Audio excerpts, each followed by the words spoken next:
pernyataan langsung dari Presiden Joko Widodo. Kita bahas Betul. aja lah langsung Langsung ya. dengan Sudah para hadir narasumber. beberapa narasumber kami di sini, ada Mbak Irma Suryani, politisi Partai Nasdem. Selamat malam Mbak Irma. Juga ada di sampingnya nih ada Mas Deddy Sitorus, politisi PDI Perjuangan. Selamat malam Mas Deddy. Selamat malam. Bang Said Iqbal, selamat malam, Presiden KSPI. Selamat malam. Dan Assalamualaikum juga warahmatullahi Waalaikumsalam warahmatullahi wabarakatuh. Pakar Hukum Tata Negara, Mas Ferry Amsari. Selamat malam. Malam, Mas Andro. Baik, saya mau langsung ke Bang Said Iqbal. Kami ingin tahu seperti apa. Kemarin buruh ngotot sekali, tapi ketika dapat angin segar dari MK, sepertinya sekarang lebih cair. Apakah dengan adanya putusan Mahkamah Konstitusi ini berbuah manis untuk para buruh atau seperti apa? Masih menunggu kejelasan dari pemerintah. Bareng-bareng turun ke jalan rata kemarin seluruh Indonesia ini nampaknya Bang Said. Baik, terima kasih.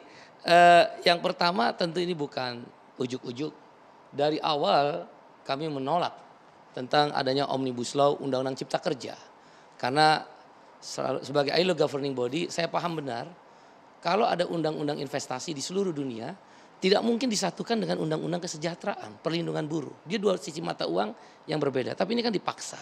Pasal silumannya diseludupkan sehingga menjadi perlawanan keras dari kawan-kawan buruh, downgrade terhadap apa yang telah dicantumkan, yang diputuskan oleh Ibu Megawati pada waktu itu Presiden Republik Indonesia dan Pak Yaakob Nawea sebagai Menteri Ketenagakerjaannya. Jalan tengah terhadap kepentingan pengusaha dan para buruh. Nah, oleh karena itu kita menolak dari awal sampai hari ini.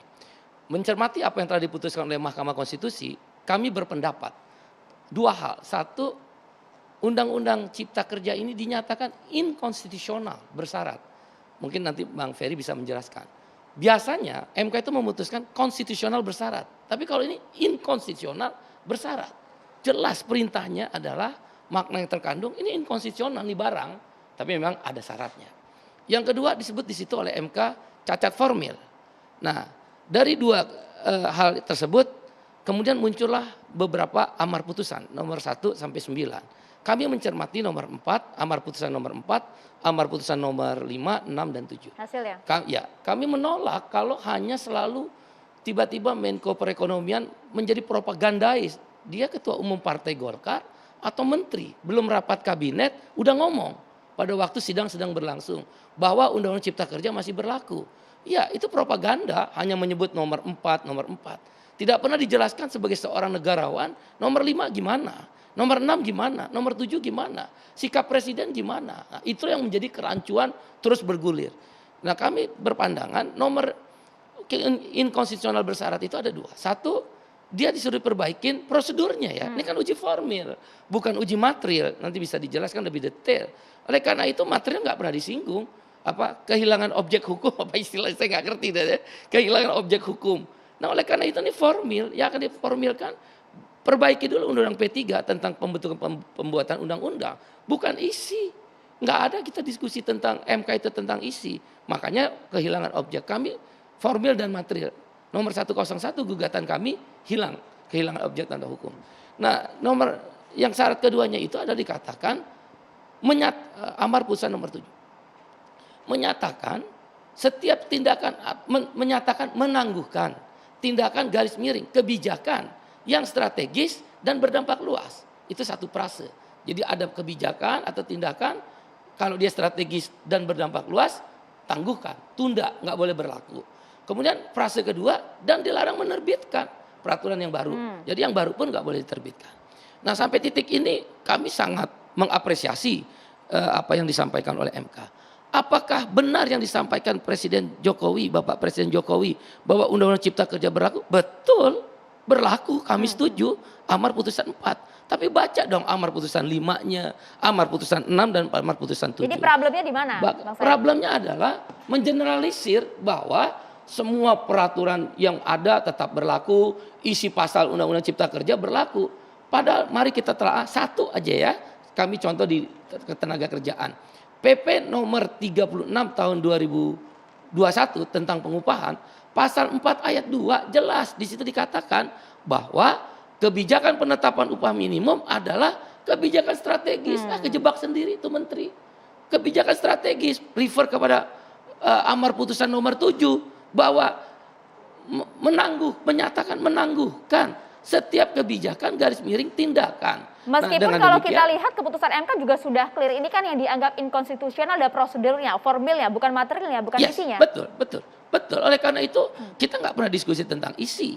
Oleh karena itu di Amar Putusan 7 dan juga di PP nomor 36 ayat 4 pasal 4 ayat 2. Bahkan saya baca sedikit pertimbangan hukumnya ya. Kan jangan nggak ujuk-ujuk ada amar putusan. Pertimbangan hukum 3.20.5 bahwa untuk menghindari dampak yang lebih besar terhadap pemberlakuan Undang-Undang 11 2020 selama tenggang waktu 2 tahun tersebut, Mahkamah juga menyatakan Mahkamah menyatakan pelaksanaan UU 11 garis miring 2020 yang berkaitan hal-hal yang bersifat strategis dan berdampak luas agar ditangguhkan terlebih dahulu, termasuk tidak dibenarkan membentuk peraturan yang baru, serta dibenar pula penyelenggara negara melakukan pengambilan kebijakan strategis yang dapat berdampak luas. Jelas. Strategisnya artinya UMP. PP nomor 36 tahun Sebentar, Bang Said 2021. menyoroti termasuk UMP. UMP kan ditandatangan sebelum keputusan MK. Dengan Bang. demikian Ketika tanggal ditangguhkan. 20 November, Bang Said Dengan Iqbal. dia ditangguhkan, tidak berlaku. Cabut itu SK gubernur. Nah, aksi-aksi buruh yang tadi ditayangkan oleh TV One adalah apresiasi, perlawanan keras. Ini akan makin mengeras. Karena gubernur atas dasar apa dia menggunakan PP 36 melawan mahkamah. Ibu Irma harus komentar nih, Bagaimana, termasuk ya? SK UMP. Mahkamah. Ibu Irma, apakah Gitu. Anda sepakat? Iya, sebenarnya begini. Kalau kita mengacu pada Undang-Undang Cipta Kerja Junto PP 36 tahun 2021, sebenarnya yang memiliki kewenangan menetapkan UMP itu adalah gubernur. Pada saat Jokowi menjadi gubernur DKI, 43% loh naiknya. Begitu juga ketika Ahok. Nah, kenapa sekarang nggak berani? Kan yang menandatangani peraturan pemerintahnya kan presiden, bukan Ida Fauzia. Kenapa ngirim suratnya ke Ida Fauzia? Ke presiden dong.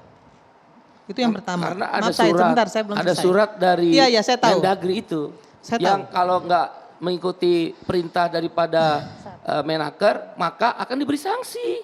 Ya Ini kacau silakan negara aja, ini. silakan aja. Kenapa dia nggak berani? Kenapa nggak berani? Kan tolol nggak berani. Buktinya Jokowi berani, Ahok berani. Kenapa nggak berani? Ya. Kan itu persoalannya. Jadi Ya. jangan dibolak-balik. Itu kewenangan gubernur di seluruh Indonesia loh menurut undang-undang ini.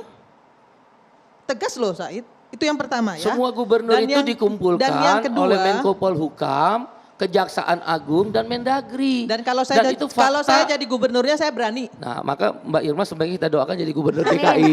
Iya Itu kan? intinya Oleh kan. karena itu Kalau kita saya jadi nggak bisa gubernurnya saya berani. melihat Karena letter Pak luck. Jokowi dulu berani, Ahok berani. Kenapa Nggak ada surat berani? edaran Mendagrinya Mbak Irma. Ya apapun lah. Ya, Forget artinya it kalau saya menurut saya. itulah Karena ini kecam- undang-undang ini juga sudah jelas kok.